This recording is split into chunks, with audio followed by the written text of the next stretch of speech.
So I live in Ohio and I got another thunderstorm rolling in, and sometimes they suck.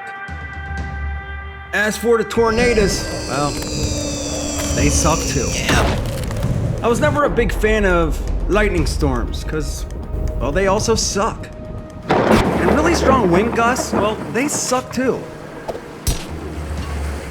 So if you're somebody that deals with power outages or just needs some portable power out on the job site, well, this video might be for you. Today we're going to test one of the newest portable power stations out on the market today, and it's the Anker SOLIX F3000. So in today's video, we're going to test out a brand new system from a company called Anker. And if you're somebody that's worried about your food spoiling, if your electricity goes out, or maybe you're working off grid and you don't have any access to electricity, this might be a really good choice for somebody in that situation. But there is a promise that I'm going to make you in this video. I'm going to try not to confuse you. I know there's other videos out on these units that just put so much information out and just overwhelms a lot of people. So if you're somebody that's never used a portable solar power generator, basically, well, I want to make it understandable for you. So throughout the video, I'm just going to put all the nerdy stuff in text. So just read it down here on the bottom of the video. And in that way, we can keep the pace moving along and show you what this thing can and cannot do. All right, so the main unit we're looking at is the all-new SOLIX F3000.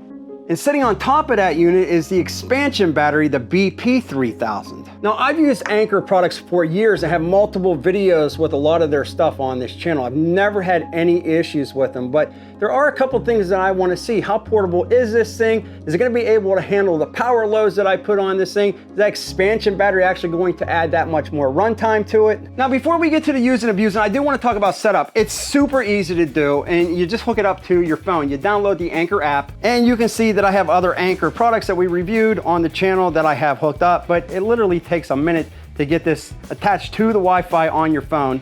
Now, what's really nice about the app itself is that it's Wi-Fi operated as well. So it's not just Bluetooth, meaning that you don't have to be right next to this unit to find out what's going on with the unit. If you want to see how fast it's charging or how fast it's discharging, how many watts out, how many watts in, you want to shut the power off, you want to make some adjustments, you want to update the firmware, you can do that all from the app, and you don't have to be next to the unit. You could be 3,000 miles away and be able to control this. So let me show you a little bit more about the app. We have the expansion battery. This is the BP3000, and we have this connected as well. Everything connects very quick, very easy. You can see the AC input. Well, we're charging it. We're bringing in 1,772 watts, but the amount of power that you can put into this unit to recharge is insane.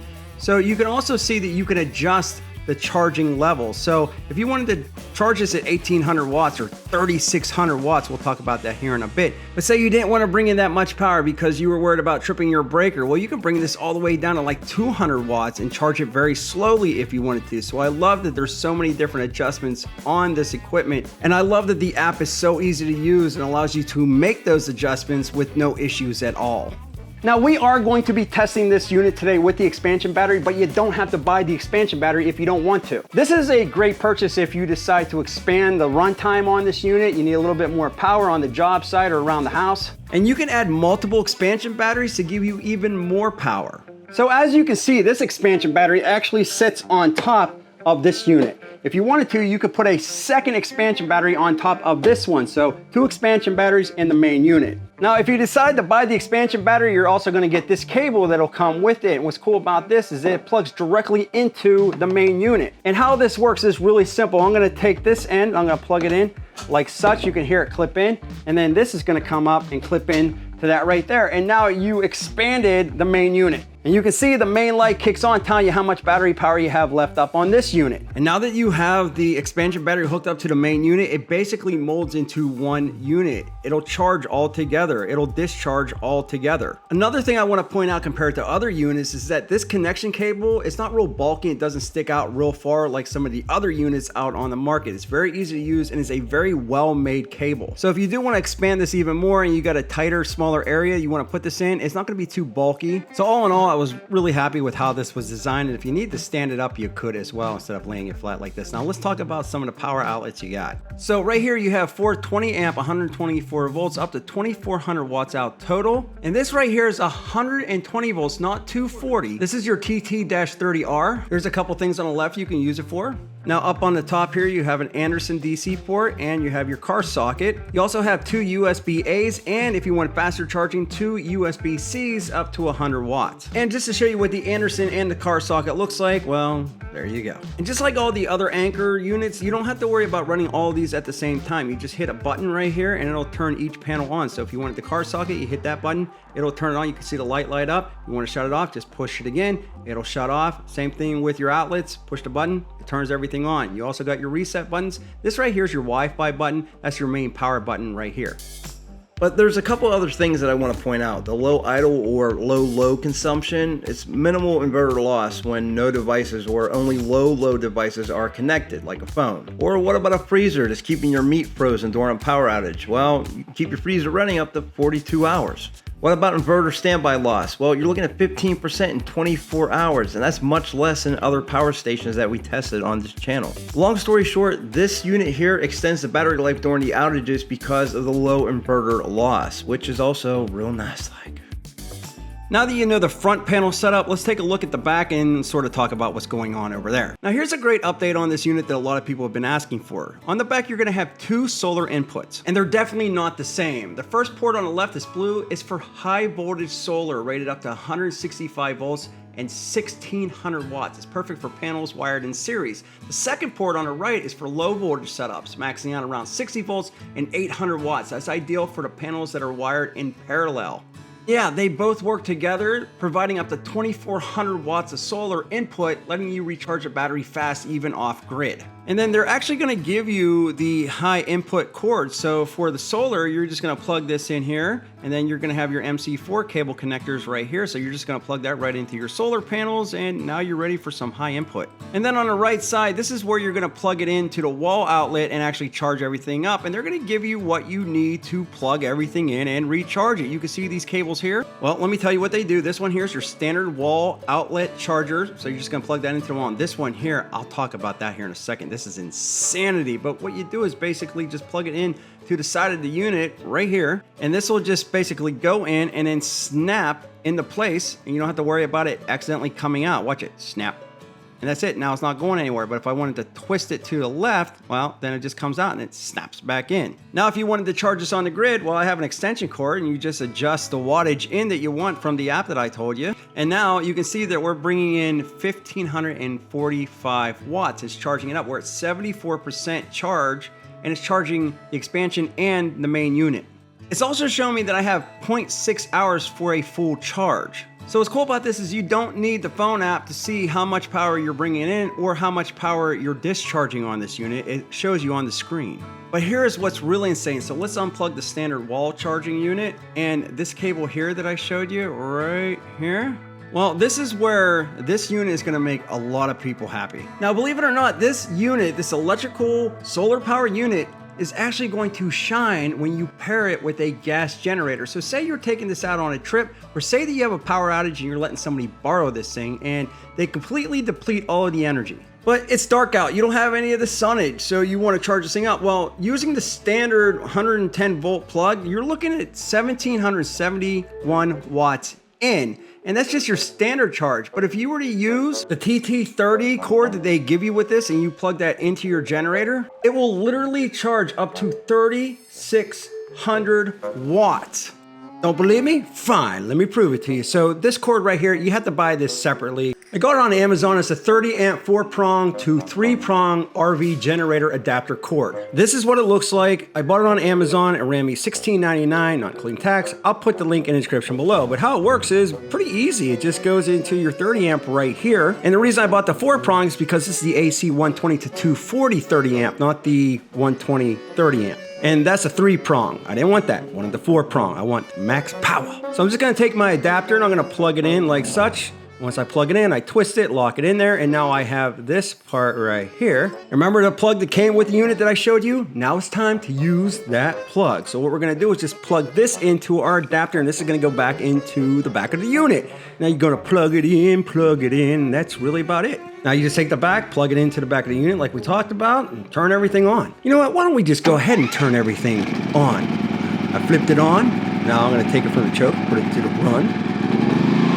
And well, there you go, my dude and dudettes. You can see I'm at 68% where I left off, and it's gonna take only 36 minutes to charge not only the main unit, but the expansion battery at 3,600 freaking watts. If you ask me, well, that is real nice like. All right, but what about the using and abusing, the real world experience? Well, you can see that we're drawing 909 watts, but what am I doing? Well, we had a bit of an issue with the pool. We had a pool line break, and basically the water went into the motor and it fried out my GFCI, and it was just like a whole nightmare. So I had to take it apart, clean out the motor and all that good stuff, but I had to replace the GFCI. However, I didn't want the pool to go stagnant. So I'm actually running my pool pump on this thing after I refilled the water, and it's running fine. Now, again, I got a mess going on here, but 936 watts, that's not an issue, but I want to push it even further. Let's plug in my miter saw, it's a 12-inch, and we're going to run that at the exact same time as that we're running the pump.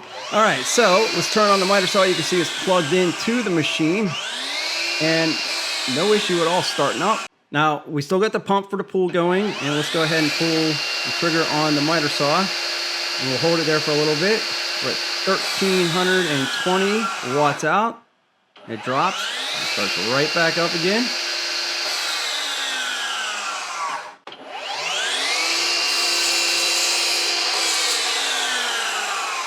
Yeah, that's real nice like. All right, but what about the AC? It's hot outside and you want some air on the face. And you know, you can hook this up to the solar panels and you can get a lot of power draw in there like we talked about earlier in the video, but we're gonna unplug this from the wall and we're gonna go directly into the unit. So you see I got it plugged in. We're 73% still, saying we can run for 3 days the way we have it sitting here, but let's turn on the AC. And now you can see I'm drawing, well, to kick it on, it was 241. It's down to 240, 191. Okay, so 191 watts. Well, 169 watts. Well, that's not real bad at all. Problem is, I had done messed up. You can see I accidentally put this on the economy mode when I actually want this on full bore cool mode on high, cooling down my sweet, sweet face. Now you can see that we're at 155 watts, but 73%, we're still at 10.9 hours. The question is, if I put on that expansion battery, how much more time will I get? But yeah, it's really not drawing that much. I always thought that like ACs would have drew more, but So let's plug this in real quick, just like I showed you before. We're gonna run that up there and run that into there. And remember, the F3000, the main unit, and the expansion battery, they're not even fully charged, and you're looking at 25.1 hours. So that's how much more runtime you get with that expansion battery. Ah, sweet, sweet, cool breeze on the face. And they also give you the light on here. You have a couple different settings. You can control that with the phone app, or you can just push the button like I just pushed right here. You got a medium, a low, and a high. So if you're in a darker situation, you're out on the work site, you have no electricity and you can't see where you're going, well, you hit this button and it'll sort of illuminate the area. So that's also very real nice like. And on top of that, if you don't want to unplug the expansion batteries all the time, you can just hit the power button and then you can see it's just dropping down on the main unit by itself. So you don't have to disconnect and unconnect all kind of different things, reconnect it. You just hit the buttons and everything shuts off, it turns off. You can use the app to do it. You can use the buttons to do it. It's awesome. Oh, by the way, if this video is helping you at all, it'd be greatly appreciated if you could smash that like button. And again, what's cool about this, not only is it really portable, you can expand this thing to a fairly large unit. You can put 2 of the F3000s together. And remember, you can put up to 3 expansion batteries on each unit. You can attach it to an inlet switch to power your house, power your RV, charge up your EVs. So now if the power does go out in your home, well, you don't have to worry about spending too much time worrying about it. You just hook this up and now you can spend time with the family doing the things that mean a lot to you and them. Daddy, I have a big softball game. Can you play catch with me? Can't do it. I need you to help me practice. Nah, busy.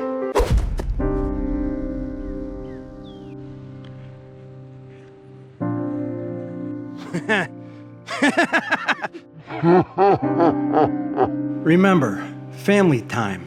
That's what's important, my friends. Unless you're busy and just don't feel like dealing with them.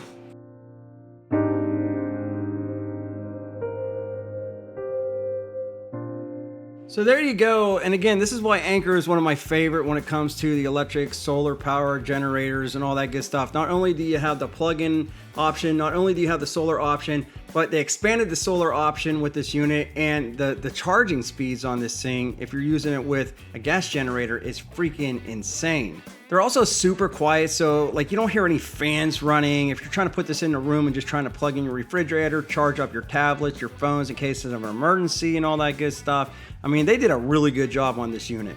Also really portable, easy to move this thing around with the handle over there. You got the handles on the side, the grab handles if you want to pick this thing up, move it around, put it in the back of a truck. Connections are always easy to the mobile app, and I never have any issues with the Wi-Fi. And I love that I can control this thing off-site or away from my house if I need to, so I can monitor it. And I just think that they really listened to their consumer base with some of the shortcomings they had on some of the previous models, and they incorporated it into this model. And I think that's real nice, like when companies actually do that. So of course, I want to know what you think. What do you think about the new Anker F3000 and the expansion batteries? Love hearing that sweet feedback in the comment section below. And if you like this video, check out the other video that I did for the Anker SOLIX. It was a different model, but it's also real nice. Like, we'll be back with more videos soon.